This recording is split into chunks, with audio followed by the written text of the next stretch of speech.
Hey, welcome back. How much of the information do you remember from our last episode? The video is always there if you need a refresher. In this episode, we're going to talk about how you can make a smooth transition into being a good student at Illinois, both academically and socially. College students are considered adults in the US, which means you have to take charge yourself.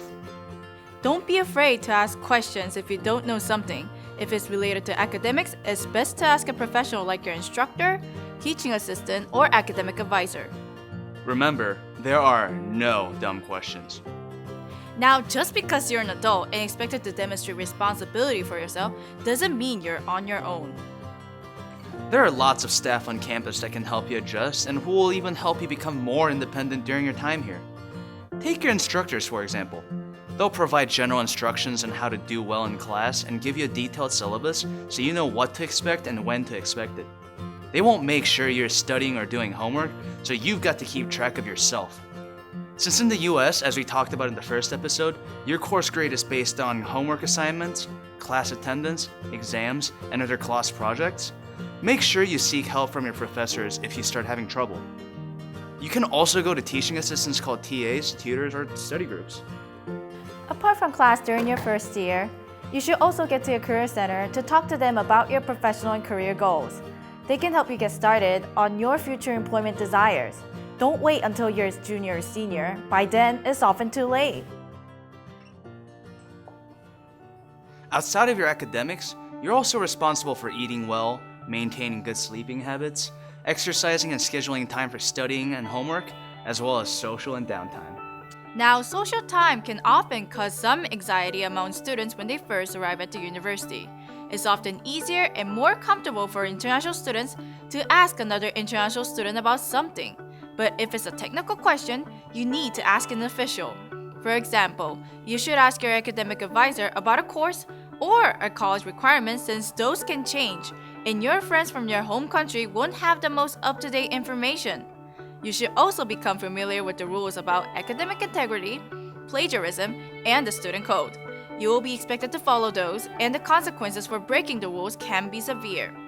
And besides, fellow students almost never give good immigration advice, so be sure to ask ISSS any question related to your F1 or J1 status.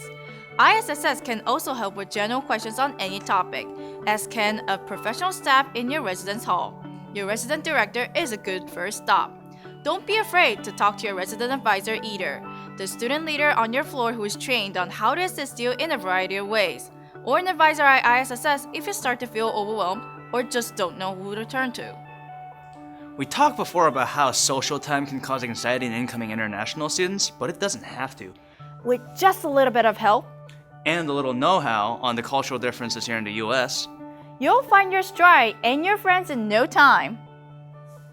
the first semester is often the most stressful for all college students, as you and the new American students will be adjusting to a new environment and academics here. Common feelings include social nervousness, confusion, unfamiliar food, being overwhelmed or disappointed, lacking confidence in English, and even being a little homesick.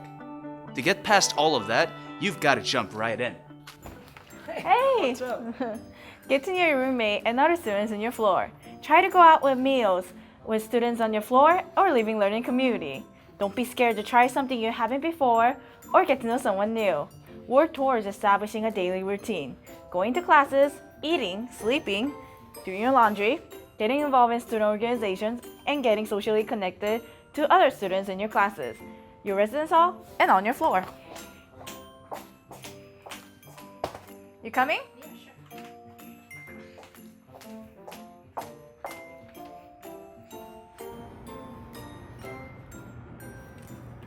That support can help you become confident and settled.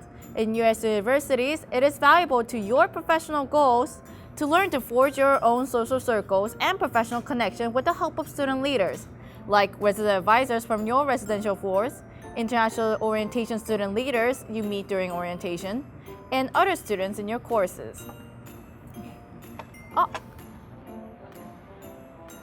When you graduate, the employers in the US will be looking for students who can show that they are well-rounded by being involved in some extracurricular interests. Community service, team sports, student organizations in your residence hall. student clubs, alternative spring break trips, study abroad programs, intramural sports through campus recreation, Illinois Leadership Center. These are just examples of things to do outside your course and major to become well-rounded and more marketable to internships and jobs. All right? So there are a lot of ways to get involved, stay involved, and both enjoy yourself while looking forward to your future. You might still feel some anxiety when looking at cultural differences between your home country and the US, but there's no need to worry. There are social organizations and groups that are here to help you adapt and adjust. Cultural organizations like Interlink, A mentoring program for international students, the International Hospitality Committee, International Student and Scholar Services, the McKinley Health Center, the Counseling Center, the Student Affairs Office of Inclusion and Intercultural Relations, the Office of New Student Programs, and the University Housing staff. RAs, resident directors, and multicultural advocates can help you connect to all of these resources. In US culture, there is a big difference between casual friendliness and established friendships. There is also a difference between small talk and more serious conversations. Don't ask someone you just met personal questions about their health, family status, or social background. Lots of students have many casual acquaintances as well as close friends. However, it takes time, talking, doing activities that interest you together, and often eating many meals together to establish meaningful friendships. Doing extracurricular activities together is very common and popular when trying to get to know American students. Professors or teaching assistants may appear more informal, but they are professionals and etiquette and social boundaries are important to practice. You should contact and set up appointments with your professors, TAs, or academic advisors during their office hours only. It's expected that if you don't know something, you will ask for help. Talk to an instructor, TA, academic advisor, or even a fellow classmate. Again, we know it sounds overwhelming, and we don't expect you to remember everything right away. You're going to make some mistakes along the way. But that's okay, it's going to happen, and thankfully, it happens to everyone. The important thing to remember is just to learn as you go and have a great time. This should be one of the most amazing experiences of your life, and with these guidelines, we can help you make that true.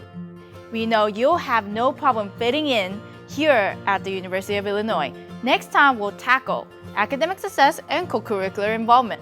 See you then!